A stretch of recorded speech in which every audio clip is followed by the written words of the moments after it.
Bismillahirrahmanirrahim. Assalamualaikum warahmatullahi wabarakatuh. Good evening, everyone. Hopefully you are always great and have a nice day, of course. Baik rekan-rekan sekalian, uh, saya Ika Atikah dari SMK Muhammadiyah Banjar, dan untuk video kali ini saya akan mencoba berbagi satu permasalahan pembelajaran yang pernah saya alami, dan mungkin rekan-rekan lain juga ada yang merasakan hal yang sama, terutama bagi rekan-rekan yang mengajarkan bahasa asing ya, termasuk bahasa Inggris tentunya. Dan di sini permasalahan yang coba saya sharingkan adalah terkait cara mengatasi ketergantungan siswa yang seringkali menerjemahkan kalimat atau kata itu dengan HP gitu, dengan handphone. Baik, rekan-rekan sekalian, kita lanjut dulu ya. Tadi seperti yang telah saya utarakan di awal, bahwa banyak sekali siswa itu yang memang karena lebih mudah juga ya menggunakan aplikasi di handphone, banyak pilihannya, bisa dengan yang paling mungkin mainstream ya, yang paling sering digunakan itu Google Translate, kemudian Udictionary, Easy Language Translator, e-translate, itu banyak ya yang pakai macam-macam lah. Anak-anak lebih pintar dari gurunya kadang-kadang untuk menerjemahkan kata atau kalimat kayak gitu. Cuman sayangnya kan karena banyak sekali aplikasi yang bisa digunakan, akhirnya mereka itu seolah malas berpikir gitu ya. Jadi kan ada HP gitu yang bisa bantu mereka anytime, every time gitu ya, kapanpun mereka butuh, selama ada kuotanya tentunya ya, itu gampang aja gitu. Jadi mereka nggak usah berpikir terlalu ribet ya nyari kamus. Kalau dulu kan kamus gede-gede apa gitu ya, dicari yang miliaran kata katanya gitu. Nah, sekarang kan semuanya lebih mudah gitu. Tuh. Kemudian akar masalahnya apa sih ya? Jadi ini ya tentu saja sih sebenarnya mah gitu, karena dengan menggunakan handphone itu ya mereka itu memang ya nggak mau yang ribet-ribet lah. Siswa itu kan kebanyakan suka yang instan, cepat, kemudian mereka jadinya ya memang karena malas berpikir itu, dan memang malas untuk bertanya ke guru atau diskusi dengan teman gitu. Intinya serba malas, lebih pengen yang instan-instan aja, yang penting tugas beres kayak gitu ya. Jadi prinsipnya tentu aja ya, mereka itu kalau ada yang cepat kenapa cari yang lambat, kalau ada yang mudah kenapa cari yang susah kayak gitu. Jadi mereka lebih ingin ya tugas beres segera, tanpa harus riuh gitu, tanpa harus ribet gitu. Oke, next solusi yang saya coba terapkan, yang pertama itu jauhkan sementara siswa dari handphone atau gadgetnya gitu. Dalam hal ini saya harus garis bawahi juga, bukan berarti handphone itu nggak boleh dipakai, boleh.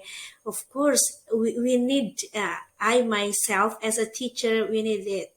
Ya, saya jujur mengatakan bahwa memang jangankan siswa, guru juga sama, perlu banget malah gitu. Cuman yang harus kita garis bawahi ini, jangan sampai siswa itu jadi ketergantungan sampai akhirnya mereka itu nggak mau menggunakan brainnya, nggak mau berpikir, nggak mau nyoba menganalisis sesuatu, pengen langsung jadi gitu ya, tinggal diklik aja langsung keluar translationnya kayak gitu.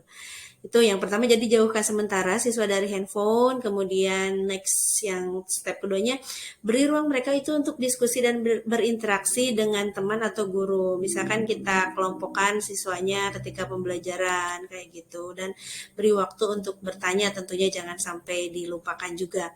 Kemudian yang ketiga di sini peran penting guru juga, bahwa yang saya coba terapkan, ya saya coba ajarkan siswa itu untuk memahami dari konteks kalimat, dan mengajarkan siswa untuk memahami ini tentu gampang-gampang susah sebenarnya ya, karena memang we need some previous or background knowledge gitu ya. Jadi kita perlu pengetahuan juga, apa ya, kayak vocabulary yang memang bisa membantu mereka untuk menerjemahkan kosakata baru yang mereka temui kayak gitu. Dan itu ya memang tentu harus apa ya, guru perlu memberikan drill gitu, latihan-latihan, banyak melatihkan kosakata-kosakata baru juga, banyak dipakai juga. Intinya learning by doing ya. Jadi jangan sampai ketika ada kosakata baru kita lupakan, nggak coba dilatihkan, nggak coba maksa gitu, dalam tanda kutip maksa mereka untuk pakai kata atau kalimat baru tersebut gitu. Oke. Itu ya, don't let them indolent. Jadi dengan cara-cara itu kita coba, yang saya coba itu mendorong mereka supaya lebih mau berpikir kritis gitu, mau menganalisis sesuatu. Jadi jangan langsung semuanya itu tergantung banget sama handphone kayak gitu ya. Oke. Uh, Contohnya nih, misalkan kita coba memahamkan siswa bahwa kita bisa loh mentranslate atau menerjemahkan kata yang baru itu berdasarkan konteks kalimatnya. Misalkan ada kalimat she's stubborn, she will not accept our advice gitu. Mungkin kalau stubbornnya misal ya, ada anak atau siswa yang belum tahu stubborn itu apaan sih gitu ya. Tapi kan ada kalimat berikutnya, itu kalimat berikutnya yang menyatakan she will not accept our advice. Dia itu tidak akan menerima saran kita. Oh, berarti itu orang yang kayak gimana gitu sifatnya. Itu keras kepala kan. Nah, itu kita bisa ngasih apa di konteks kalimatnya itu seperti itu. Itu ya contoh yang sederhana ya.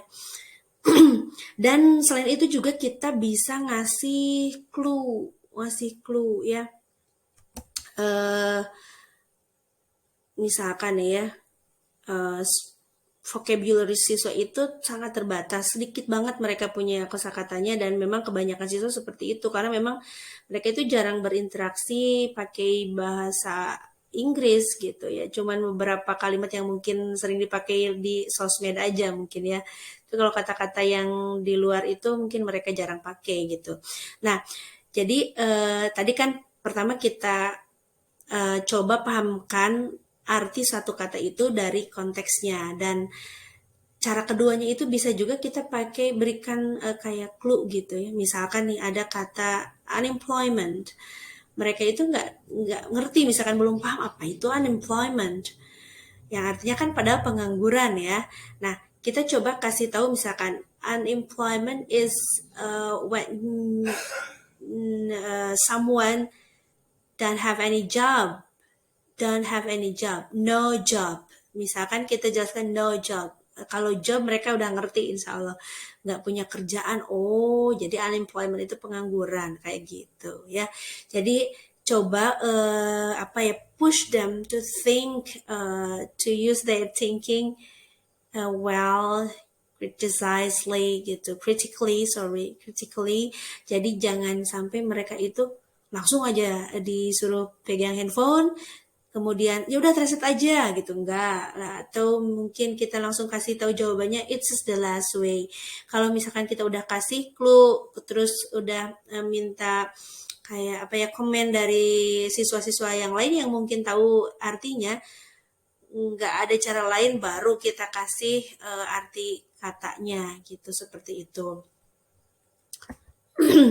Nah, ini let them use their phone after they try to think.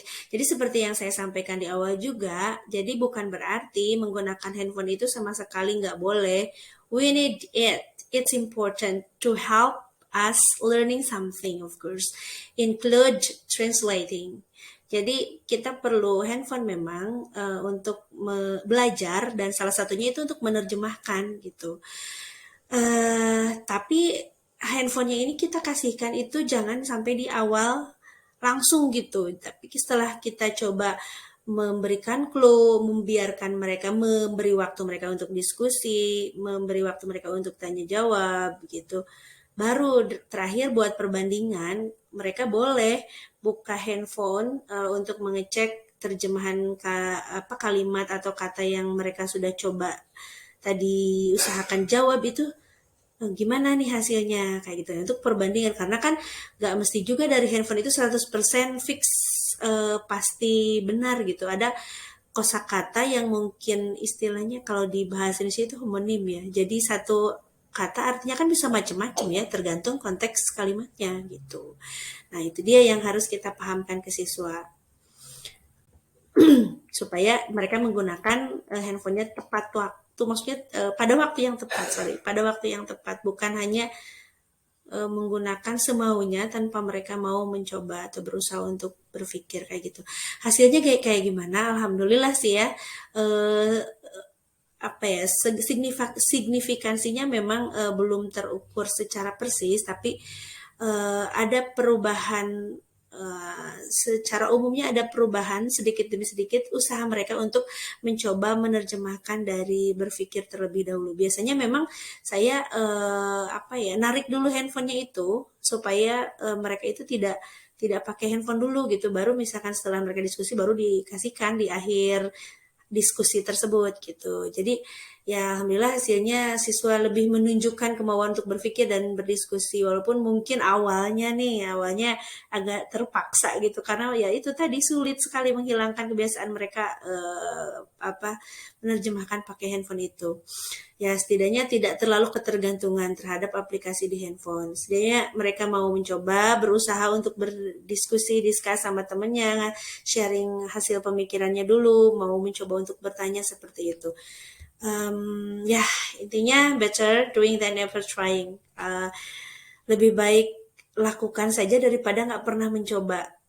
Mungkin ini belum belum tentu berhasil di semua kelas ya atau semua siswa, tapi setidaknya inilah usaha yang sudah saya coba lakukan. Salah satunya adalah itu dengan mendorong mereka untuk menggunakan handphonenya secara bijak gitu, supaya mereka juga tetap mau berpikir secara kritis dan handphone itu hanya buat membantu mereka saja, bukan menjadi alat utama untuk menyelesaikan tugas. Begitu.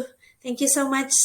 Semoga rekan-rekan selalu sukses dan tetap siap sedia mencerdaskan dan mendidik generasi bangsa.